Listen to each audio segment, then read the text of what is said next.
Hello everyone, welcome to Mastermind. Today let us learn more about economy by solving few more multiple choice questions. Let us get started now. Consider the first question. Which of the following measures can control inflation in the economy? Selling of government bonds by the RBI, reduction in direct taxes, increase in repo rate. So here the right option is option 3 A and C only. Inflation refers to the rise in prices. If you have seen our earlier videos, then you will have to know this concept. Inflation refers to rise in or persistent rise in prices of most goods and services of daily or common use.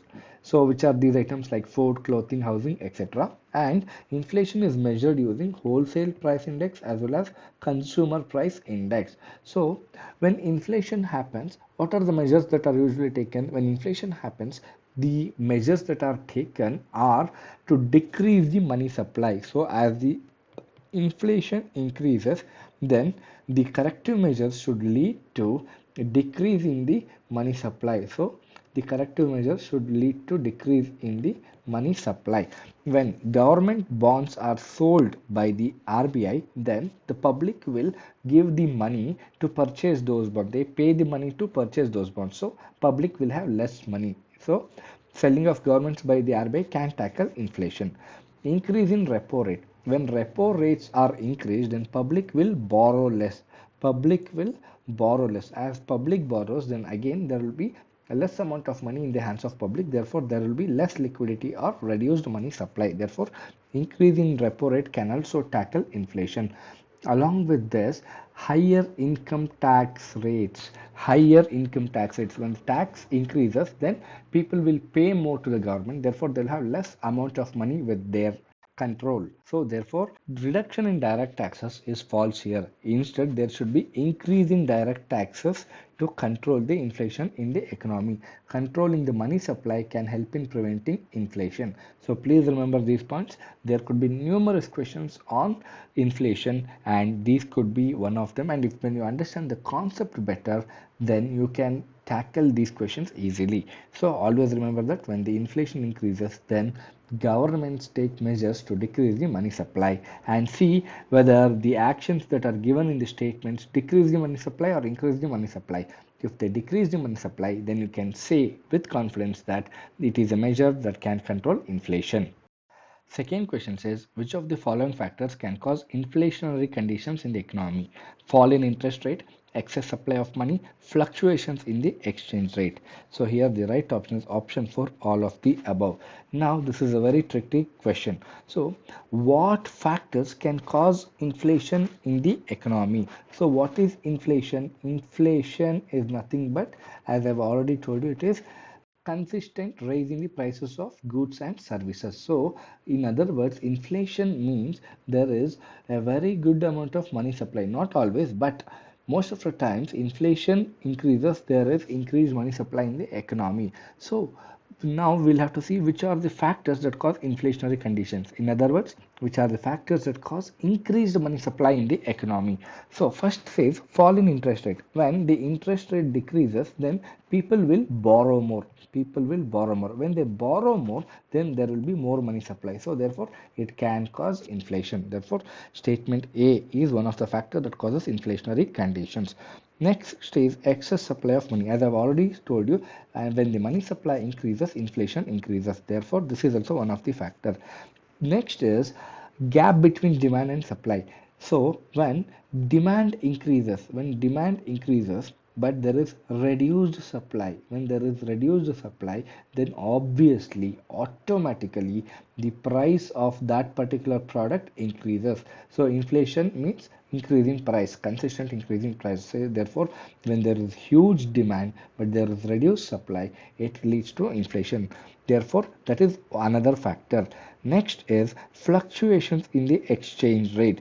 When there is huge fluctuations in the exchange rate, then it can lead to increased money supply in the economy. Therefore, even that can cause inflation in the economy. Along with this, increased cost of production. So let us say you have to prepare a cake. In 2020, the ingredients costed only about 20 rupees, whereas in the year 2023 the same thing costed 25 rupees. So then the seller can sell this cake at 22 rupees in 2020, but he has to sell at a rate of 27 or 28 or 26 in 2023. If he sells at 22 rupees, he will be at loss. So therefore, he automatically increases the price of that particular cake.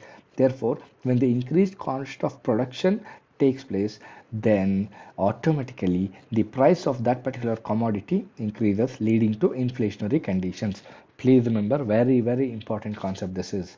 Third question says the most favored nation principle is related to which one of the following organizations? World Bank, International Monetary Fund, World Trade Organization, BRICS. So the right option over here is option 3, World Trade Organization. The most favored nation principle is based on the idea that a government should treat all their trade partners, they should treat all their trade partners equally, that no one country should be more favored. So this is the meaning of most favored nation. Suppose India grants the most favored nation to Pakistan. Let us say India grants this status to Pakistan. Then, according to this clause, most favored nation clause, India should treat Pakistan as it treats all the other trade partners. So India has trade relations with USA, India has trade relations with Sri Lanka, Vietnam, China, etc. So once the most favored nation status is given, then India comes under the compulsion that Pakistan should be treated alike. Pakistan should be treated like other trade partners. This means that no country should treat commodities or services from a single trading partner differently. So, the General Agreement on Tariffs and Trade was the first multilateral trade agreement to grant most favored nation treatment. So, this GATT was precursor to WTO. GATT was precursor to WTO, and this most favored nation principle was there in General Agreement on Tariffs and Trade itself. As I've told you again, most favored nation is something that when granted to a nation, the nation gets treated equally like all the other trading partners of that particular nation. Consider the fourth question now. What is tokenization of card? Linking Aadhaar card to bank account, replacement of actual card details with an alternate code, linking Aadhaar card to PAN card, none of the above. So here the right option is option 2, replacement of actual card details with an alternate code. So tokenization, let us say this is one credit card. So credit card has about 10 to 12 digits, so it has got digits, and it also has got CVV, it has got month and date of expiry, etc. So instead of sharing all these things, the entire information of this particular credit card gets converted into a code or a token. Here it is called as token. So it gets converted into a number of digits that is unique to this particular card. So particular token could be shared with the merchants instead of sharing this entire detail like the name on the card, CVV, the digits of the ATM card, and then the date, etc. Because these are sensitive information. Instead of sharing all this information gets converted into token which can be shared with the merchants. So tokenization refers to the replacement of actual card details. These are actual card details here, whatever I told you till now. So with an alternate code, this is the alternate code. This alternate code is called as token. So this will be unique for a combination of card, token requester, and the device. This is going to be a unique number. This token is going to be unique number, and the token requester, the entity which accepts a request from the customer for tokenization of a card and passes it on to the card network to issue a corresponding token. What happens is when this particular person wants token for this card, then he requests it to the token requester. Who is this token requester? He is a middleman. This is customer, this is token requester, and this is card company, be it credit card company or debit card company. So when this customer wants token for his card, he requests the token requester. The token requester accepts the request from the customer and pass it on to the card company. So what does the card company do? The card company generates a unique token to this particular card and sends it to token requester. Token requester in turn sends it to customer.